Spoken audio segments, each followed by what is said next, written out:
When Andrew Jackson deconstructed the second central bank of the United States, he saved us from centralized financial power, but he also left a vacuum in its wake, which led to a much more dangerous class of entity.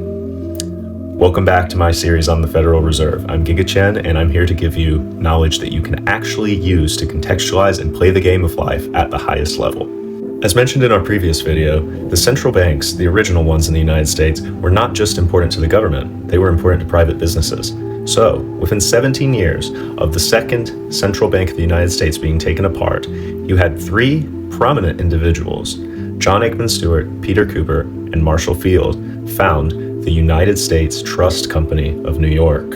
Initially, trust companies like the United States Trust Company of New York were there to manage estates and trusts for affluent individuals, provide myriad business services, and most importantly, provide all kinds of different financial services outside of the scope of traditional regulation. As trust companies continued to grow in prominence, when we reached 1884, Frederick Eldridge and Charles Barney founded the Knickerbocker Trust. This might sound familiar because it became one of the largest trust companies in New York and the country. And as they grew and gave more and more loans, they led to what is one of the biggest panics in U.S. history.